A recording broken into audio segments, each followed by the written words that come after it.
Try not to spend all 3 minutes crying. Don't cry. There was crying. Talk about good stuff, everybody. All right, I'm going to ask the question, is there any trope that hasn't been used to split the two of you guys up in the course of these seasons? I feel like they've used everyone. Amnesia, they used... and they used an extra, all of a sudden he has a girlfriend, and then you gotta, like, every trope. Yeah. I mean, at this point, it's probably just like maybe like a Robotech exoskeleton. This is probably the only thing that could probably like. That's a trope, right? Yeah.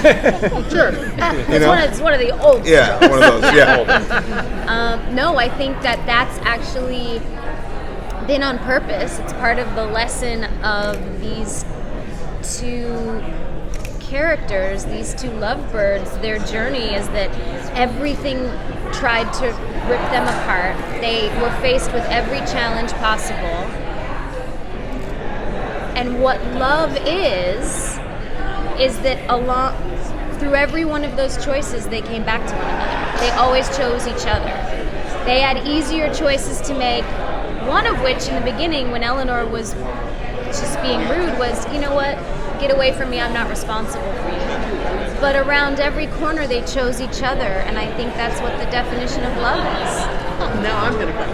Was there a philosophical expression that you explored in the show that actually changed your philosophy in real life? Yeah. I recognized I'm a moral particularist. Yeah. Rather than just Kantian or utilitarian, because I've always had a pendulum swing between those two, because I do believe in the greater good, but it's hard to ignore the right decision in front of me, and moral particularism says you can vacillate between the two.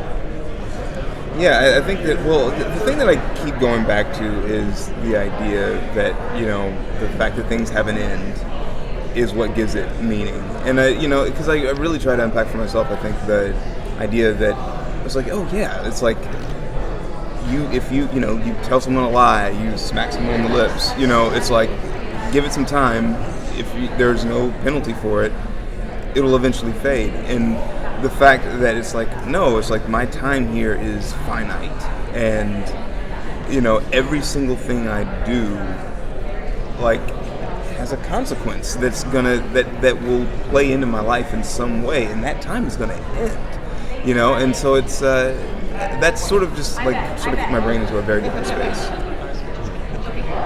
It's kind of fitting of the series too, because it's ending because it's the right time to end. You're not just milking out, 3 more seasons. Which is nice too. What? It's very. You were saying bittersweet's not a strong enough word, and I couldn't agree with you more. I'm describing it as the best worst feeling to have. Because we're gonna we have a really fun time together, and it's gonna be I'm gonna miss working with these people so much. No, it's but I feel so grateful to have been a part of something that wasn't just a fun party for me, because it was. Like, I met some of my dearest friends now, but was also a roadmap for how to be a good person. And I hope that when people rewatch the show or watch it for the first time, that they'll go, oh my God, look at all these cool lessons about how we're supposed to share Earth. Because being human is hard, right? We're talking about hard stuff. I don't want to always be nice to people. I don't even want to always be nice to my kids. They're really annoying sometimes.